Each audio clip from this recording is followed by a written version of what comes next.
Hey everyone, it's Divine Readings with the Gypsy, and today I have another walkthrough or flip through the Wizard's Tarot by, was it Corrine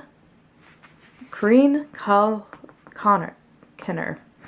I cannot read to save my life. Illustrated by John J. Blumen.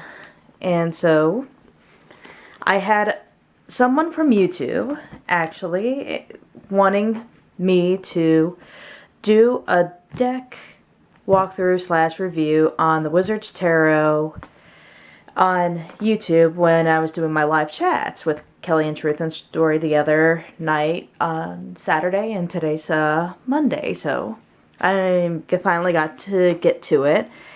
And this is unfortunately a deck I'm going to pass on, so before I pass this on, I am going to do a quick, brief walkthrough. The guidebook was one of the reasons why I got this deck, and I suckered into getting this deck. I heard that the guidebook was phenomenal. It has all these amazing spreads. You know, it has like a magician spread. It has like a Celtic cross spread. Every majors, I believe, all the majors, I believe, has their own spread. Ooh, I forgot about all this. Now this is why I suckered into the book. And then it has a Greek and Roman pantheon here in the descriptions. Oh my goodness. This is going to be hard to pass up now that I really looked at the guidebook. The guidebook, it has color magic, it has, man, it has even the court card things in there, Wheel of Fates. Oh my goodness, and it has even the ruins, ruin magic, sigils.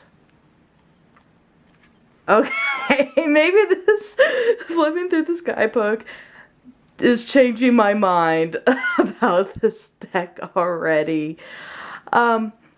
It's either that or I'm going to have to go through and trying to figure out what are my favorite spreads in here and then try to, oh no. Oh no, no, no, no, no. No book, no deck, no book. You're not suckering me back in here. No. So yeah, I'm probably being suckered into just keeping this deck, but we'll just jump into the cards just for sakes. The reason why I'm not connecting with the cards, not the guidebook, the reason why I'm not connecting with the cards is because I feel like if you wanted a real good Hogwarts and Harry Potter deck, this is a good deck if you're really into that kind of imagery and that kind of style and theme. I'm just not into the Harry Potter Hogwartsy kind of deck. I love the backs. That was one of the things that also sucked me into the deck. I did see a flip through. I really did see a flip through of the deck before I purchased it online, but I just, when I got the deck in my hands, I was just like, no, no. So, without further ado, let me just quickly get into the cards before my camera dies, because I already used it to do a client reading. This is the Fool card. It is absolutely stunning. It's actually one of the cards that made me get the deck as well. I love the pears or apples, and she's carrying the bunny rabbit with Stonehenge. I love the magician here. He's very magician-like with all the swords, cups, and he has all the elements there. He has the lilies, and he has the roses by his feet. Very Rider-Waite. Oh, by the way, this is a very, very Rider-Waite Smith-themed deck. And you have the High Priestess here, tarot reading in the moonlight with the pomegranates, hinting Persephone. And she has like the palm reader with the kitty cat. It actually kind of reminds me very much like the Everyday Witch Tarot now that I'm flipping through this again. The lovely Empress here with all her lushness, and she's wearing green. And I forgot that there was what is it, Kabbalah associations to this too. And that's a cool Emperor card. And he's like that astrologer. Look at that. And he has the ram's horn. And then you got the centaur. You got the lovers, which is like another Hogwarty kind of lovers card. I think they could have done better, honestly. I love the chariot. I love the Egyptian background of the dog and her on the broomstick with the Pisces. Actually, no, that's not Pisces. That's Cancer. And her hat. Let me see if I could bring it a little closer. She has little Cancer symbols on her hat. And then you got Strength with the dragon. And you got this Hermit card with the little candlelight with the mouse.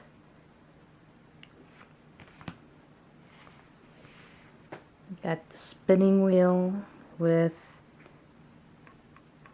the zodiac there. Justice. Kind of balancing fate. I really like this hangman. This is a Odin. Very Odin-styled hangman with the ruins in the back. They have Neptune, the Kabbalah symbol, and the two ravens. And he's just kind of sitting there, studious-like. Oh my goodness, I didn't realize that the picture over here is him upside down and all that stuff. That's pretty cool. And it's like a picture in the picture. Really awesome. Transformation. Or transfiguration for temperance. Alchemist for the... No, I'm... transfiguration for the death card. I'm sorry. So this would be the death card, and they renamed it for transfiguration. My bad. My bad. And then this would be the temperance card, and they have the alligators and very, very like Severus Snape almost. The Dark Lord for the Devil card. Oh my gosh. And the little bullfrogs. And they got the tower. I love the tower, actually. We got the star card here. And I think that's a constellation for Aquarius in the background. The moon card with the dogs and the Stonehenge. Wow. I like this sun card, actually, now that I'm looking at it. It's got him just kind of sitting there with a horse and no babies, naked babies, but he's still there with a horse, which is really cool. Judgment. It got a classroom with a teacher carrying the Book of Pluto. And the World. Of course, that was on the box of the deck when it came in that, you know, flimsy Llewellyn box. It does have a lot of juicy symbolisms as you go through the deck. I just didn't really care for this deck when I really started working with it. I really didn't care for this deck when I really started working with it. Like, the minors really are like, ugh, no. I like the majors, alright, in this deck, but it was really the minors that really was like, nah, I'm okay. I don't need this deck. I don't need to hold on to this deck and just let it spend my shelf space. Because I've been still buying decks, you know, pretty regularly. I just don't have the room anymore. I don't know if other people have this same problem as I do. I just don't have any room to have my desks all laying out anymore. I really don't. And I'm one of the people. I really like the page, actually. She has feathers in her hair. And the butterflies.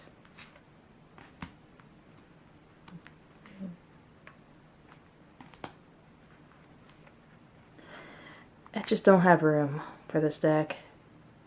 And I just really can't keep collecting like I have been anymore. It's time for me to let go. I'm really ready to let go of some of my decks. Even some decks that I sort of kind of work with.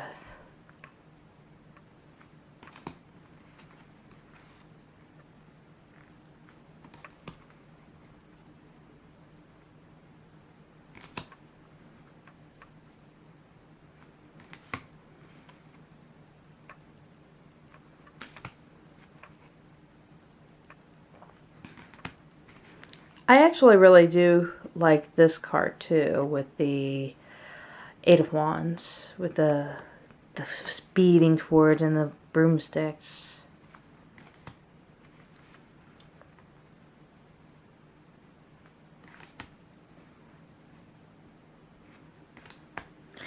And I think they have lizard people as their what is it, court suits and the wand suits, which makes sort of sense now that I think about it, because the wand suits has the salamanders, you know, the fire salamanders.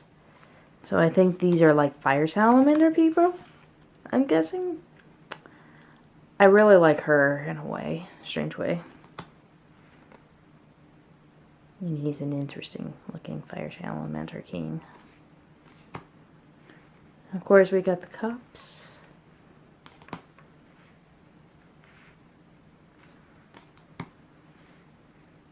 Plentiful harvest.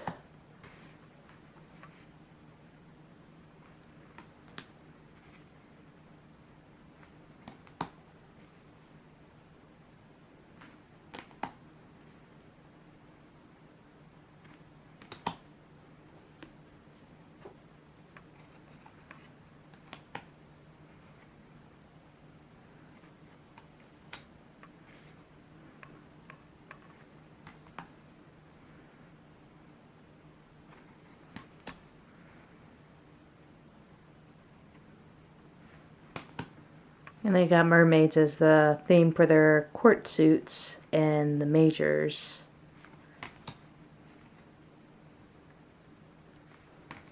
Alright, and then the Pentacles I remembered in this deck was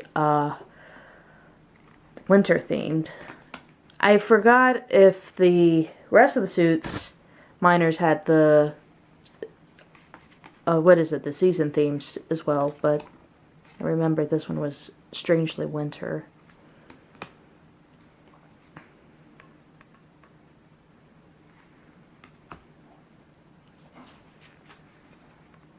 That's actually a pretty cool Five of Pentacles there.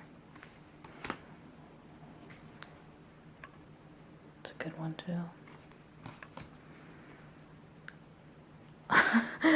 Trying to grow something in the snow. It's not, that's kind of fun.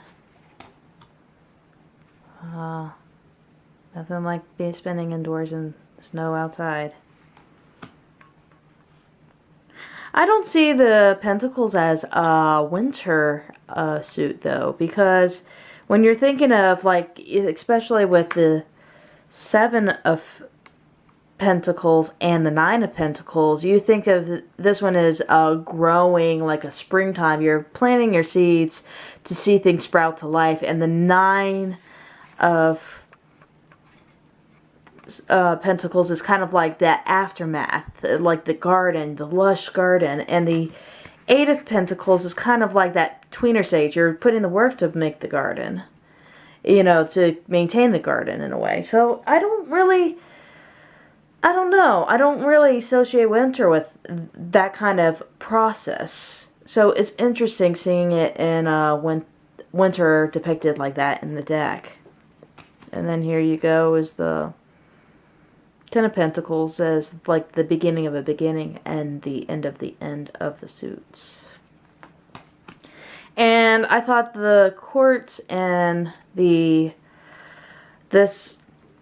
particular suit was very weird, because you got almost these troll creatures in a way, being the kings, knights, queens, and pages.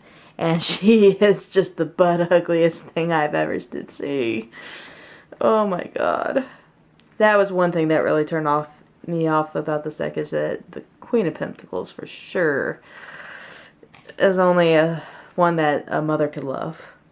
And he's not so bad, but I'm just saying, Lord have mercy. Those who associate themselves as Queen of Pentacles would definitely frown upon this deck. Or if you have an associate with Queen of Pentacles, you would have a frown upon this deck. And here's the King of Pentacles again.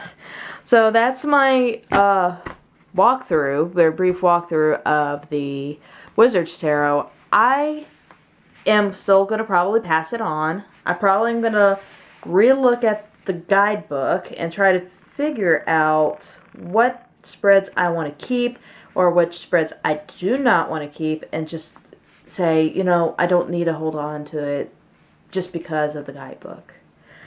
And I love you all. You all have a good day, and I hope this helps some people make their decisions on getting this deck. Blessed be. Bye.